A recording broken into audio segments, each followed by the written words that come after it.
alô, amigo enxadrista. Aqui é o mestre nacional Gerson Pérez do Clube Xadrez Online. E estamos de novo aqui para analisar mais uma partida clássica.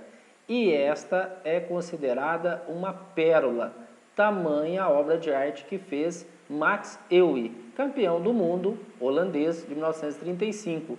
Ele tirou o título do Alekhine, mas devolveu 2 anos depois, em 1937, o Alekhine no match revanche. O Alekhine conseguiu dobrá-lo e pegou o título de volta. Esta partida foi a 26ª do primeiro match, de 1935. E nesse match foram 30 jogos, onde o placar foi muito, mas muito apertado. Foram 9 vitórias do Euwe, 8 derrotas e exatamente 13 empates. Então foi muito, mas muito apertado mesmo, uma vitória só de frente para o Max Euwe. E esta partida então é uma partida onde nós vamos ver a força dos peões, ou seja, é uma partida onde a classe operária vai ao paraíso, porque tem uma massa de peões que consegue o Max Euwe e vai para cima do Alekhine ali no centro e não dá para segurar mesmo. E, curiosamente, uma partida com pouquíssimos erros. Passando a partida depois em um programa de análise, uma engine, simplesmente a gente vê poucos erros. É uma partida de 1935. Impressionante a capacidade de cálculo que tinha esses jogadores do passado, esses jogadores tops, e a questão da conceituação, os planos corretos, ali, os planos adequados. Então, uma partida magnífica, vocês vão gostar muito. Vamos lá. Max Euwe de brancas e Alexander Alekhine de pretas. Vamos lá. Então, a partida é a 26ª do Campeonato do Mundo, onde o Max Euwe se tornou o 5º campeão mundial da história. D4, E6. A ideia é que, se o branco joga agora E4, as pretas fazem D5. Então, se a gente jogar o E4... as pretas podem jogar D5 e, por transposição de lances, estaríamos numa holandesa. Numa francesa. Da forma que foi jogada agora é que nós caímos numa holandesa. Bom, então o E4 é para isso, é para chamar as pretas a jogarem uma francesa. O Max Euwe não se interessou nisso, fez C4 e aí as pretas jogaram F5. Seguiu G3 e agora com o bispo B4 nós temos uma espécie de Niso-Índia misturada com a holandesa. Em inglês seria uma Niso-Dutch. Então essa Niso-Dutch é uma mistura, é um misto de Niso-Índia, quando tem o cavalo C3 bispo B4, e o F5 é uma holandesa. Então é uma Niso-Dutch. Então é uma Niso-Índia misturado com uma holandesa. Quando faz o bispo D2, perde o controle, o contato da dama com o D4. Aí o bispo volta para E7. Aí bispo G2, começou um fianqueto, vamos terminar. Cavalo F6, cavalo C3. Então esse tempo que as pretas perderam, bispo B4, bispo B7, está justificado pelo bispo D2 que o branco faz. Porque depois esse bispo vai ter que jogar de novo, porque D2 não é uma casa legal para o bispo. Então o tempo que se perde de pretas compensa com a casa ruim que o branco tem. Toda vez que vocês forem jogar contra uma holandesa, é sempre adequado você ter o fianqueto. Muitas posições, onde você tem C6 e D5, que é chamado de Stonewall, muro de pedra, fica muito forte o ataque das pretas na ala do rei, especialmente se tiver um bispo aqui em D6 apontando para cá. Então, quando você faz o fianqueto, você tem uma sustentação mais fácil em termos de ataque ao roque que o adversário pode fazer em cima de você. Então, o G3 é uma das armas mais importantes à disposição das brancas para lutar contra uma holandesa. Aí cavalo E4, isso aí é extremamente comum, toda vez que a gente tem esse F5, o cavalo E4 é jogado, porque depois, se o branco tomar, as pretas tomam com o peão e aí tem a coluna F aberta. Além desse lance, é possível fazer também agora D5. T5, C6 passando por uma Stonewall. Mas continua aí com cavalo E4, aí faz soque e B6. Isto é natural, já que nós temos uma dificuldade para sair com o bispo na diagonal normal dele, que seria C8, H3. Então o que a gente faz? Nós vamos colocar esse bispo para cruzar todo o centro e através de um fianqueto fazendo o bispo B7. Toda vez que se tem um fianqueto de um lado, a resposta bispo B7, no caso bispo G2, bispo B7, é adequada porque você passa a dividir esta boa diagonal. Então essa diagonal cruza todo o centro e agora ela não vai ser mais só do Ewe.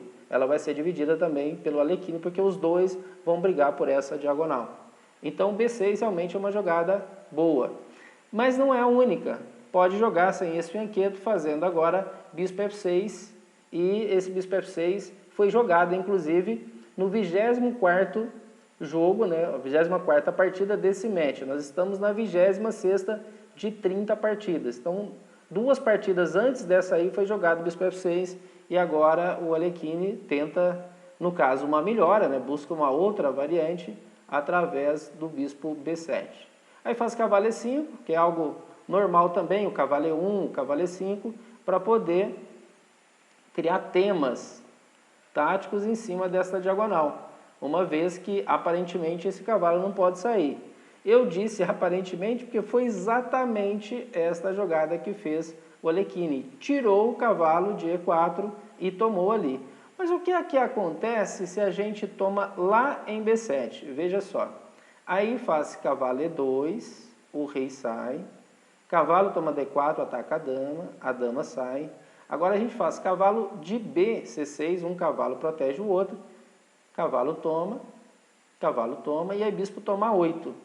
Dama toma. As pretas estão um pouquinho melhores aqui, segundo a avaliação do Max Euwe. Não pode tomar aqui, né? Porque se tomar aqui, leva a cavalo E5, que é uma análise do Euwe. Mas nesse momento, então, sem tomar em D7, a posição estaria um pouquinho melhor para as pretas. Teria que tirar o rei aqui, porque está ameaçando esse peão. Então não cai, né? Porque está ameaçando o cavalo E5, descoberto ganhando. É só uma análise que ele faz, né? Dando 2 interrogações. Eu estou aqui no banco de dados da Chessbase. Então, a Chessbase pegou uma série de análises em vários livros e, através desses livros, então, buscou-se comentários, especialmente do Max Euwe, para poder ilustrar essa anotação, essa análise aí que a Chessbase colocou no banco de dados dela no Mega Database. Então, vamos lá. Então, esse aqui é só uma análise. As pretas ficariam melhores mesmo não tomando em D7. Então, quando a gente faz cavalo E5, o branco não vai tomar em B7, por conta da análise que nós fizemos. Nós vamos fazer, então, simplesmente bispo toma C3, bispo toma G2 e rei toma. Dama C8, isso é extremamente comum, porque a dama ficaria na diagonal, tomaria o lugar da diagonal do bispo. Então, muitas vezes a gente vê essa manobra. Às vezes até tem bispo em B7, bispo em G2, e aí a dama joga em C8. E aí, quando tomar, toma de dama. E aqui, no caso, então, a ideia seria jogar um dama B7 em algum momento. Fez D6, cavalo D3, E5, e agora rei H1. Dá para jogar também aqui F4. Você pode brigar por esta região mais central do tabuleiro aí, colocando o peão em F4 e atacando o peão G5 do adversário. Mas Euwe fez rei H1. Aí C6 é uma manobra interessante, porque ameaça quebrar o centro, a sustentação de centro. E agora vem esta jogada aqui, exclamação do Max Euwe. Por que é um lance que é exclamação? Veja só a ameaça. Nós estamos querendo jogar esse, observa aqui, está no alinhamento do rei. E se as pretas tomam aqui, nós vamos jogar cavalo, toma E5 e depois fazer D6, recuperando lá com o bispo em E7. Então a gente faz D6, dá o descoberto e depois toma o bispo. Então esta é a ideia. Naturalmente, o Alekhine imediatamente tirou o rei para não ter esse tema. Aí fez F4, E4, cavalo B4. Esse cavalo B4, além de se tomar, a gente poder tomar com o cavalo, a questão é que nós podemos fazer cavalo C2 e cavalo E3 depois. Então, ó, C5, cavalo C2 e cavalo E3. Nós não vamos jogar o peãozinho E3. Vamos colocar o cavalo aí, porque isso faz com que a gente consiga atacar F5. Você gera um monte de ataques, né? Ou seja, o cavalo tem boa colocação, 8 casas, especialmente fica tocando, fica ameaçando F5. E aí bispo F6, o Alekhine joga de forma a deixar o peão de F5. E agora então vem um lance muito interessante que nós vamos ver que vai dar uma confusão enorme, mas sempre favorável ao branco. Porque o branco agora vai ceder o seu bispo por 3 peões. Ó, tomou 1, tomou 2, tomou 3. E agora volta. E veja a massa de peões que consegue agora o Ewe. Cavalo D2. Bom, eu digo Ewe, mas em holandês eu acho que a gente não conseguiria falar da forma certa. Então, vamos falar eu mesmo e pronto. Que em geral é o que as pessoas falam. Mas provavelmente o holandês não se fala Max Ewe. Provavelmente é alguma outra coisa que eu não vou conseguir pronunciar. Aí o G5, porque vai fazer E4, vai fazer E5. Observa que quando joga aqui a gente vê claramente a ideia do Max Ewe, que é de ter os 3 peões, ó, essa massa de peões do centro, em troca do bispo. Então, o Alekhine levou o bispo, mas o branco tem aí uma massa de peões centrais fabulosa. E são 3, ó, são 3 peões passados, unidos. Aí bispo lá, E5, dama E8. Na holandesa é muito comum essas passagens de dama para G5, para H5. Então, dama E8 é uma constante na holandesa ali para as pretas. Aí E6 e agora torre lá. Por que não dá para tirar esse cavalo? Não dá para tirar esse cavalo porque o branco faz cavalo F3 e este bispo fica sem casa disponível aí para poder fugir. Então não dá para fazer bispo F6, bispo G7, que o cavalo atrapalhou esse recuo. Então, em função disso, não dá para fazer cavalo F6. Aí jogou torre G8. E agora vem uma pequena imprecisão. Tem uma pequena imprecisão do Max Euwe. Olha só, até agora foi a primeira jogada, né, que se poderia ter algo, né, de fato ali melhor mesmo. Por isso eu digo que é impressionante para 1935, né, o quanto era preciso, o quanto os jogadores analisavam muito bem. Então o dama H3 era mais interessante para poder fazer agora, cavalo aqui, cavalo G5. Se tomar aqui tudo bem, joga a torre e o sacrifício é válido porque as peças ficam muito ativas. O Max Euwe não dá o peão, joga cavalo F3, isso aí em análises posteriores que viram que poderia jogar esse. E agora a dama G6, aí o jogo se complica aí um cadinho, porque está ameaçando o dama G2. E agora não dá para fazer esse cavalo G5, simplesmente porque tem essa jogada fina aqui, cavalo E5, protegendo F7. E se tomar em E5, a dama toma o cavalo. Então, o jeito foi fazer o quê? Torre G1. Nós vamos sacrificar a qualidade. E isso vai fazer aproximar mais facilmente do final. Torre G7. E toma. E agora, dama E3. Então, nós temos cavalo e 2 peões pela torre. Materialmente, o jogo volta a ficar igual, mas é muito mais fácil de ser jogado aqui de brancas. Porque o cavalo se coloca lá em E6 e em seguida nós temos dama E5. Então realmente fica muito bom. O peão de B2 é sempre uma possibilidade, mas dá um lance. Então as pretas poderiam, ao invés de jogar a torre lá em F8, fazer dama toma B2. Mas aí é sempre um lance na frente que ficaria o branco.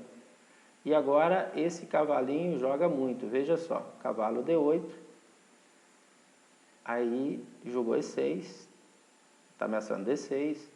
Cavalo ataca a torre volta. Aí faz E7. E aí é só fazer a manobra de cavalo, né? Que agora a gente consegue entrar em D6. E não tem jeito então de lutar contra isso. E agora nem toma lá em E7, simplesmente joga esse e aqui as pretas abandonaram porque realmente não há o que fazer. Então esta partida é chamada de Pérola de Zandvoort. Zandvoort é a cidade ali dos Países Baixos aonde foi realizada a competição. O match se deu nessa cidade, então por isso que é a Pérola de Zandvoort. Beleza, pessoal? Mais uma magnífica partida aí do xadrez clássico e Max Euwe brilhando, tomando o título do super grande mestre Alekhine. Bom, 2 anos depois nós tivemos a revanche e a próxima partida que eu vou trazer para vocês é do match de 1937, exatamente onde o Alekhine consegue a coroa de volta. Abração e até o próximo vídeo. Valeu, pessoal! Bye.